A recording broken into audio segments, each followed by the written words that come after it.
I'd like to share a little bit about One Singapore. Most of you might be familiar with most of the programs that we do, as well as I see some familiar faces that most of you are here in our previous discussion. One Singapore does two things, which is one, to raise awareness on poverty, and the other one is to take concrete actions. And over the years, we have actually donated quite a substantial amount of money as well as food for our beneficiaries. One of those is Willing Hearts. In the last donation food drive with Class 95, we have actually gotten about more than $20,000 worth of food, like rice, oil, and all that. Thank you to all the generous Singaporeans who have donated kindly. And these will actually go to Soup Kitchen, where we will feed 3,000 poor families in Singapore. So Willing Hearts cook for them on a daily basis. So even our expo at One Singapore, sometimes we'll immerse ourselves in the process of actually packing the food and sending them to the poor families in Singapore. We have also donated, I think last about $10,000 to Home, which is for the human trafficking victims, and also about $17,000 to the Cover Project for the transient workers. Tonight's event, the subject of the discussion is Stop the Violence, Ending Poverty and Violence Against Women. And I think this is a very important subject because not just in the recent Delhi rape case that we have heard of how women suffered through such an ordeal, but also I think those women who have actually suffered in silence. There are many different types of violence against women, not just rape, but other issues to be considered, including marital rape, which most countries are actually discussing at the moment. And if you have actually gone to our website, you will realize that as many as 7 in 10 women will be abused, beaten, mutilated, or raped in their lifetimes. And poverty actually breeds gender violence, and gender violence leads to poverty, but neither is inevitable. So today we're going to have these women who will be sharing their experience with us. And the first speaker is Ms. Trina Liang. Let me tell you a little bit about her. She's the Managing Director at Temple Bridge Investments and President of UN Women National Committee Singapore. Under her watch at UN Women and together with her team, 2 important significant advocacy milestones were reached with the Singapore government in 2012. First, a mandatory rest day for foreign domestic workers and a national plan of action against trafficking in persons which has been set up, where UN Women leads the interagency task force guiding Singapore's response to TIP from 2012 to 2015. Now, each of the speakers will be given 10 minutes to actually speak, and followed by, we're going to allocate more time for the question and answers because we'd like to hear from you as well. So without further ado, let me get Trina to start the ball rolling. Good evening, everybody. I mean, it's amazing to me to see so many people on a Friday evening here to discuss such a serious topic. I think it's a very timely topic that One Singapore has brought to our attention today. In particular, as you heard what Hani was saying, the horrific rape case in Delhi was certainly a reminder that violence against women is not something that happens sporadically. It happens quite a lot, and we were reminded of that. And also in October last year, if you remember, there was a 15-year-old girl in Afghanistan who was shot in the head. And if you see the reports today or yesterday, that she is now again in school, but she was shot in the head by the Taliban because she wanted to be educated. That, together with what you've probably been reading and hearing and watching on female infanticide or feticide, that's primarily in China and India, where you see human fetuses. Fetuses where they see it's a girl and they get rid of it in illegal shops in China or India, for example. In fact, UN Women just showed a movie on it. It's called It's a Girl, if you're interested. also in Africa, one of the biggest issues we have at UN Women is genital mutilation. Again, a very female form of violence. Now, if you look at all these countries, these are developing countries, and clearly, if the question today is there's a correlation between poverty and violence against women, I think just from that cross-section alone, one could easily say yes, indeed, in the poorest countries, there is a correlation. But I think in UN Women, and if we look at it less from a simplistic angle, violence against women is a very wide topic. It's universal. It cuts across race, culture, religion, and class. Yeah, and I think that because it's so wide and throughout so many spheres of society, it's important to realize that violence against women is also quite wide, in the sense that it can be rape, it can be physical abuse, it can be, as I said, the infanticide and female feticide. It can be an abusive personal relationship, an intimate relationship that you have with your husband.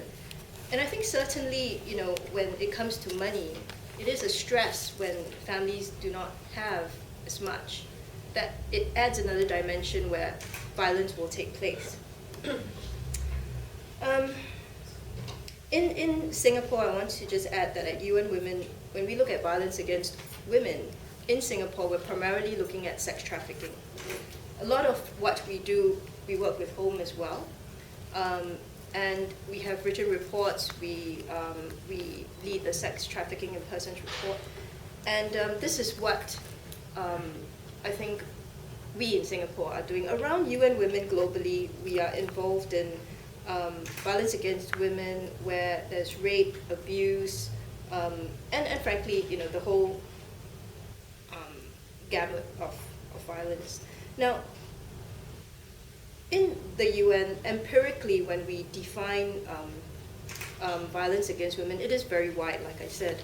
And one of the things that we have issues in is actually how do you statistically say that one country has more violence as opposed to another country. So for example, if we come back to the topic, which is the correlation between violence and poverty, are the poorest countries, so as defined by GDP per capita, really also exhibiting higher violence against women tendencies? And I think this is a struggle that we have at the UN, where even up to today, either some countries do not have the data, some countries are unwilling to provide the data, and also I think there isn't a universal compliance of what standards of measurements there are. So again, coming back to the topic, it's somewhat difficult to define when your statistical methods across countries are not uniform. At the UN, violence against women is enshrined in CEDAW. I think most of you know CEDAW, the Convention Against the Elimination of Violence Against Women, all forms of discrimination against women. And we use that as a platform. All the countries, well, not all the countries, but Singapore at least has signed it in 2005, and most countries accede to that. And also our campaign at the UN is called Unite, which is the violence against women, uniting all the countries against it. I would like to just end here to leave you with one thought, that violence is sometimes embedded in culture, possibly sometimes in religion as well, and where generations of power relationships have over time been embedded in society, such that at times it's very difficult for women to even see beyond these generations, like hundreds of years of oppression. Yeah? And I think with the advent of modern age, you see more women getting educated and realizing their rights, their legal rights as well. And I have a lot of hope for the future because of that. So I'll leave you with that thought. I hope I've thrown it open so that it's as wide a topic for the Q&A later. Thank you, Trina. That's a lovely start, and I think what Trina shared with us is really important. And I do concur with her that sometimes it is really about countries not participating in actually giving the statistics or the report, which makes it very difficult. And also, like maybe some women are not empowered enough to actually speak up against such heinous crime. So we're going to move on to our next speaker, Ms. Azra Rahayu Ahmad Effandi. She's currently a team leader, clinical supervision with the Malay Youth Literary Association, where she leads the casework and counselling unit. She's a registered social service practitioner with Singapore Social Work Association and has been working in the social service for 16 years. She received her tertiary education in psychology and currently pursuing a master's in contemporary therapeutic counselling from University of Hertfordshire in UK. In her 16 years of service, Azra Rahayu has worked with prisoners and their families as well as victims of domestic violence and juvenile delinquents. She managed the Star Shelter for 3 years, where she successfully helped and empowered the victims to be self-reliant. Azra? Yeah. Okay. So domestic violence in the Singapore context, domestic violence is family violence, meaning abusive behavior towards family members, spouse, children, parents, brothers and sisters. Yeah, and victims could be suffering in terms of emotional, psychological, physical, sexual, or they can even be confined by their partner, their loved ones. It's typically a dominate and control situation where one needs to put another in his or her thumb. Okay, and domestic violence, like Trina shared, it cut across all economic status, all gender. Not happens to women only, but it happens to men also. Though we see studies have shown that most of the victims are women. Yeah. So in my work, I've seen women who are highly educated, as well as those who are lower in socioeconomic status. So to me, in my experience, those who are more educated, they are more, they find it, I see that they are moving on faster. Yeah, moving on faster because they are able to find jobs easier, and then they gain their own financial independence. Then with the financial means, they could rent rooms outside and then just pass the time while waiting for their divorce, and then eventually they get rid or they get out of the marriage. Yeah. Whereas those who are lower in education, they find it tougher to find jobs which earn enough for them to support their children, support themselves, and to rent a flat, or to even rent a room. Yeah, renting a room in Singapore in a HDB master bedroom, renting a room costs about $700. And imagine like being a woman with kids renting a room. You know, most homeowners, they don't want it. They prefer not to have children in their homes. So that's another challenge. So when we see the process, it's, when we see sometimes we don't understand why women stick to, or why women prefer, or these victims prefer to stay in the marriage. But it's a very, very long process. It's a hard process, especially if you are coming from the lower economic. Yeah, it's a very long and tough process. So eventually, this woman would then, unfortunately, they would choose to go back to their husband, to their matrimonial home, where because they are still financially dependent on their husband. Yeah. And most of these women who come under the lower economic status, I also observe that they don't they don't go to their family members when they need help. Why? There are for various reasons, yeah. One of the reason is cultural, our Asian context. When they speak to their mothers, when they speak to their parents about violence happening to them, mothers would say, be patient. This is marriage, you know. This is part of and parcel of marriage, so you have to be patient. And then I think there's a Chinese saying also, a fate of a woman, something like that. Yeah. So you have to go with the flow. And then in some ways it's face value. You know, if you leave your husband, if you get divorced, you're not a good woman, or you know, you're bringing shame to the family. Yeah. And then there are also there are also parents who already foresee that this is coming, you see, because this is already happening while their children, their daughters are dating. So these victims, they don't want to go back to the family, because you know, going back to the parents means parents would then nag at them again and you know, remind them, you see, I told you not to marry this guy and blah blah blah. Okay. So because they're very they are unwilling to share, or they have very limited people who they can share to, you know, they eventually become helpless. Yeah. So when they become helpless, then come the depression and the PTSD and all, and you know, that makes them more difficult to move on. Yeah. And so like I said just now, they would then eventually go back to their husband. Yeah.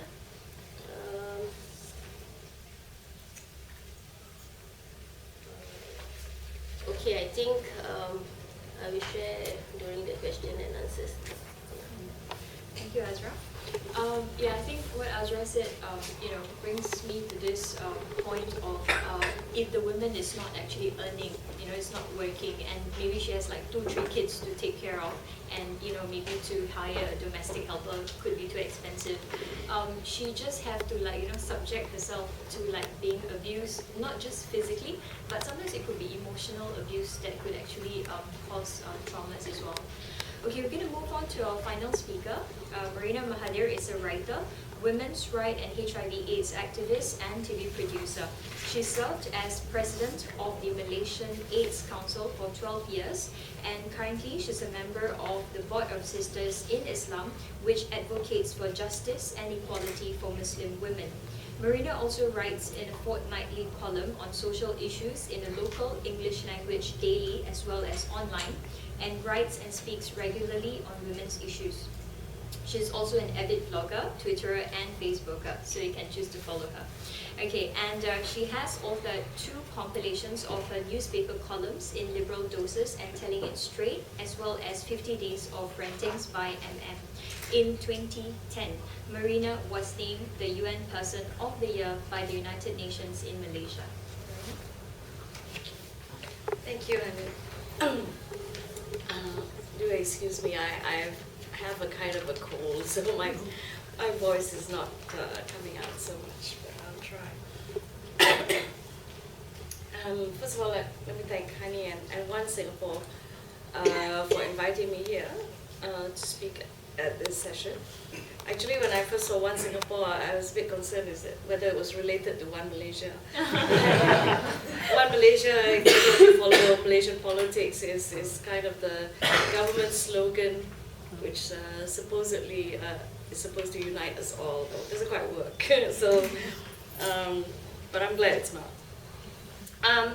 When I looked at this topic of violence and poverty, I was a little bit concerned, because I thought, you know, why are we linking violence against women with poverty? Because I think it makes a very uncomfortable association, because it seems to suggest that if you're poor, you're more likely to be abusive or to be violent. And as both my co-panelists have mentioned, in fact, this is not true. That violence does not rely on poverty, and neither does poverty make it more likely for people to be violent. There are other reasons why this happens, and certainly, the well-off and the wealthy are not immune from abuse. It might be different types of abuse. They may be better at covering it up, but they are just as capable.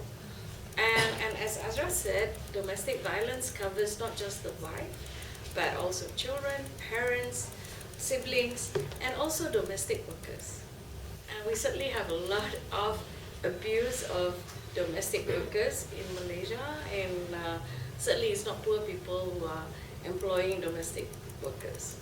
So it really, where does it all stem from? It stems from an idea of superiority over people who you regard as lesser than you, as unequal than you.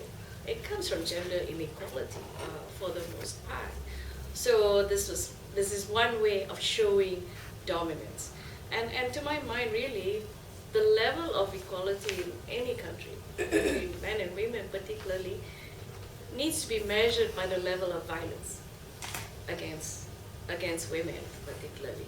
The higher the level of violence, the higher the inequality there is. And there's no country that is immune. There's violence all over the world. It might come in different forms, but it's there. And I think we would be really deluding ourselves if we think we're well off and it doesn't happen, or it might only happen to women of other nationalities within our shores, but not our own people. I think just really looking at proper data and everything, you'll find it happens. There are, as Trina said also, there are many forms of violence, and it really, in different forms. I mean, rape is one. In Malaysia last year we had over 3,000 cases of rape. 3,000 cases of domestic violence and almost 3,000 cases of rape. Plus there's incest, there's violence against domestic workers, statutory rape with people who are under the age of consent, and sexual harassment. And in addition, we have female circumcision in Malaysia, which we, as women's groups, classify also as violence against women. And we've just done a little study of female circumcision in Malaysia, and it is surprisingly high, only among Muslim community, but almost all women go through it. It's not anywhere the same as what happens in Africa, but there is an incision being done, and that's female circumcision. And that's one, and child marriage is still an issue for us. Marriage of children under the age of 16, mostly girls. So all of this we classify under violence. And going back again to why it happens, inequality, where does this idea of inequality come from? It comes from many things, and I think they've mentioned it, culture, tradition, and sometimes religion. My organization, Sisters in Islam, we started off as an organization over 20 years ago working on domestic violence, working on violence against women. At the time, this was in the 80s, there was a bill that was going through Parliament that would criminalize domestic violence. All the women's groups were involved in this because there was growing concern that there were so many women who were being abused by their husbands, some very violently abused, some even killed, but the police would take no action because this was considered a domestic issue and therefore not their business. So it was very important to find a way to bring the law into this, to protect women. And so we pushed for a Domestic Violence Act through Parliament. It took 6 years. 6 years of lobbying.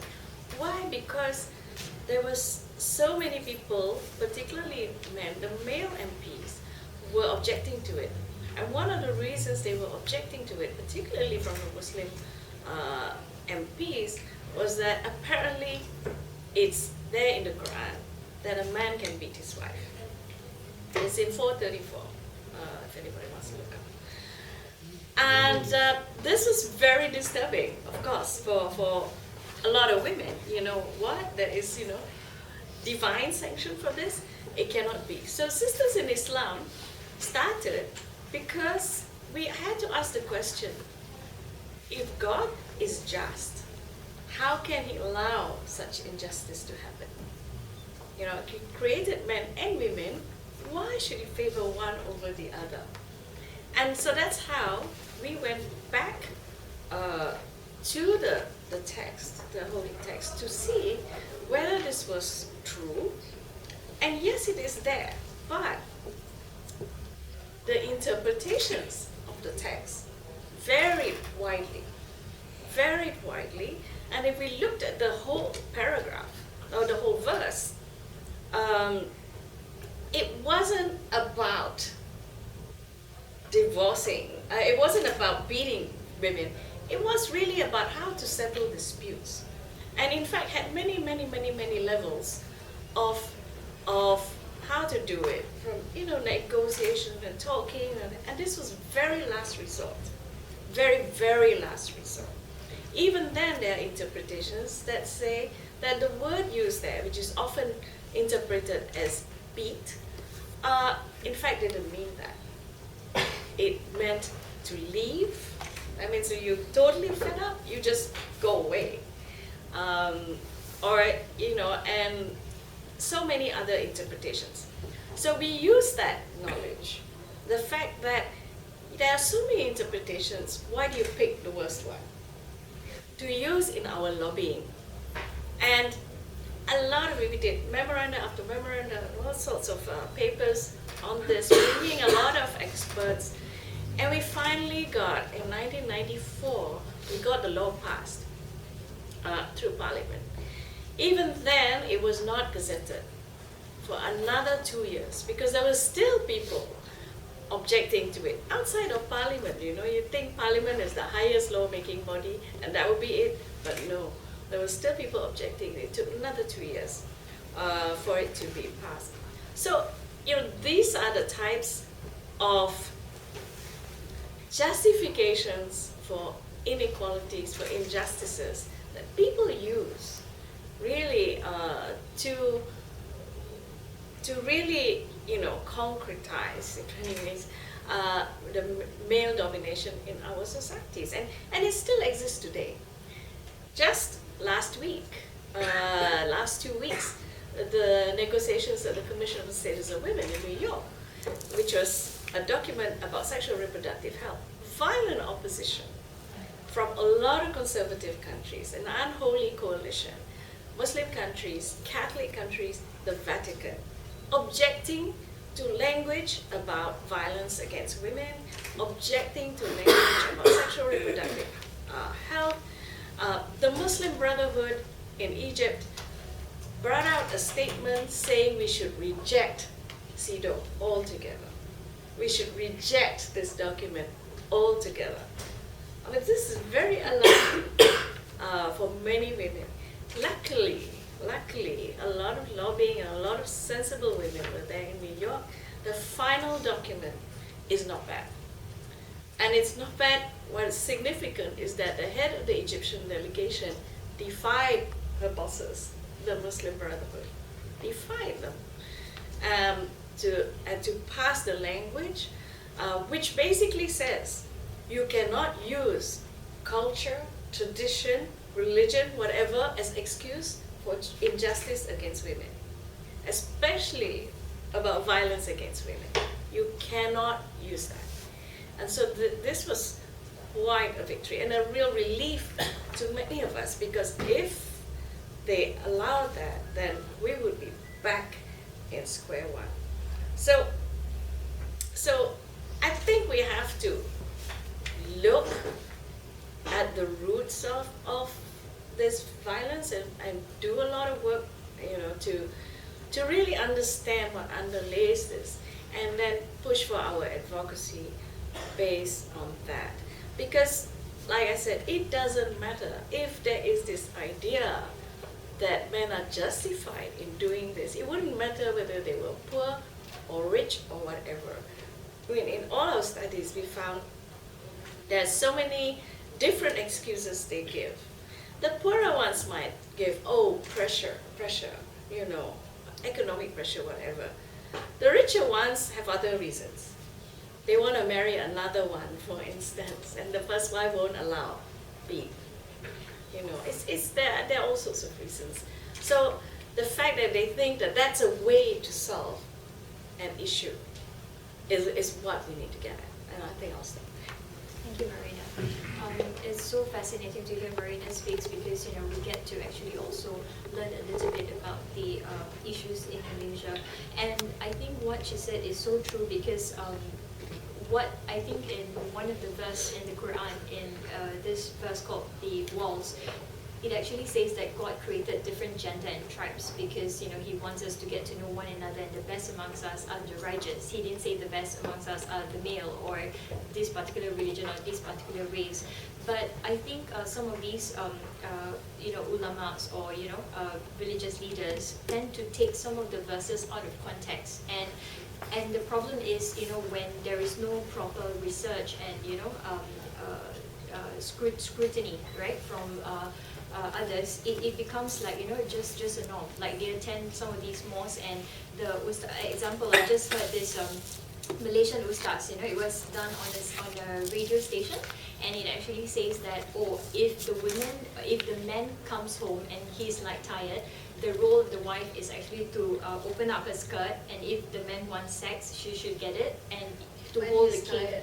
Yeah, like and hold the Wouldn't that kid. make him more tired? Yeah, or to hold the kid, for example. So if he's angry, he will beat her up. So I think this sort of like rhetoric is really unnecessary, and it happens. I've heard it like in Malaysia, in Indonesia, So I think these are some of the things which I think Sisters in Islam has done an amazing job to actually help some of these women.